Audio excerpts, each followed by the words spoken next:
Rail লাইনে হাঁটতে শুনছিলেন গান, সেই গানই কেড়ে নিল যুবকের প্রাণ। দর্শক, এই মুহূর্তে ফেনীর প্রত্যয় ফেসবুক পেজ থেকে আপনাদের সাথে সরাসরি যুক্ত রয়েছি ফেনী 250 শয্যা বিশিষ্ট সদর হাসপাতালের যে মর্গ রয়েছে ঠিক সেটির সামনে থেকে একটি হৃদয় বিদারক মর্মান্তিক মৃত্যুর ঘটনা ঘটছে।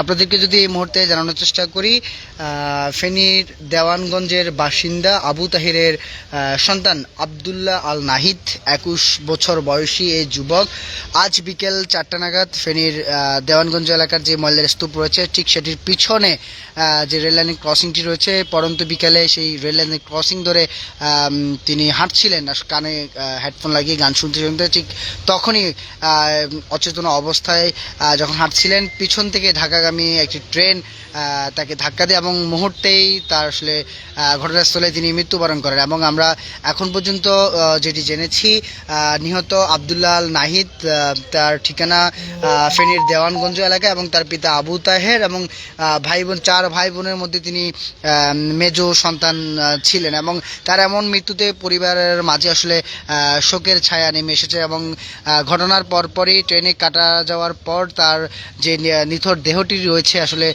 সেটি শনাক্ত করতেও কিন্তু তার স্বজনরা তারা অনেকটাই শোকাহত হয়ে পড়েছেন, ছিন্ন বিচ্ছিন্ন। এবং তার যে মুখমণ্ডলটি রয়েছে, মুখমণ্ডল ছাড়াও শরীরে বেশ কিছু অংশ বড় ধরনের ক্ষতির সম্মুখীন হয়েছে এবং যার ফলে তার স্বজনরা রয়েছেন তারা তার নিথর দেহটি শনাক্ত করতেও কিন্তু অনেকটা বিব্রত একটি পরিস্থিতি তৈরি হয়।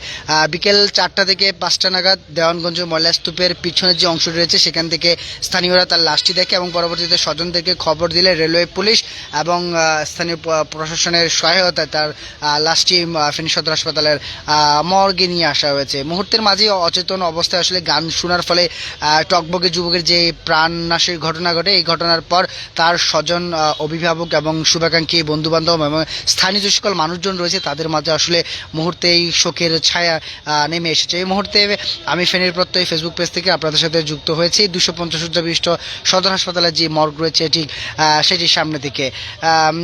আজকে সারাদিনই আসলে ফেনীতে ঘটনার প্রবাহভাবে ঠিক সকালেই ফেনীর ফতেহপুর যে ওভারব্রিজ রয়েছে সেখানেও ফেনী জেলা জজকোর্টের এক সেরিস্তদারের যে ঝুলন্ত মরদেহ উদ্ধার করে এবং প্রাথমিকভাবে ধারণা করা হয়েছে সেটি সুপরিকল্পিতভাবে তাকে হত্যা করে গাছের সাথে আসলে ঝুলিয়ে দেওয়া হয়। এবং ঠিক সেই ঘটনার রেশ না কাটতে 5 থেকে 6 ঘন্টার ব্যবধানে ফেনীর যে দেওয়ানগঞ্জের ময়লা স্তূপ রয়েছে রেল লাইনের সাথে ট্রেনে কাটা পড়ে আরও এক যুবকের মর্মান্তিক মৃত্যুর ঘটনা ঘটেছে। আমরা আপনাদেরকে আবারও তার পরিচয় এবং ঠিকানা জানার চেষ্টা করছি।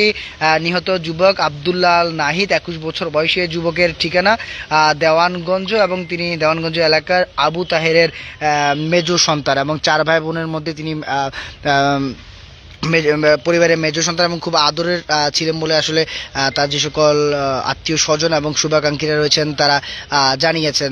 পড়ালেখা শেষ করে তিনি উচ্চতর শিক্ষার জন্য জাপানের উদ্দেশ্যে দেশ ছাড়ার প্রস্তুতি নিয়েছিলেন, এমন একটি সংবাদ আমরা পেয়েছি। তবে মুহূর্তের মাঝে আসলে এই পরিবার এবং তার জীবনে যে মৃত্যুর অলিখিত লেখা সেটি আসলে লেখার ফলেই তিনি না ফেরার দেশে চিরকালের জন্য পাড়ি জমিয়েছেন। দর্শক, এ ছিল এখনকার মতো আমার কাছে ফেনী 250 শয্যা বিশিষ্ট সদর হাসপাতালের মর্গ থেকে ফেনীর দেওয়ানগঞ্জ ময়লা স্তূপের পিছনে ট্রেনে কাটা পড়া এক যুবকের যে মর্মান্তিক মৃত্যুর ঘটনা ঘটেছে সেটির সর্বশেষ তথ্য।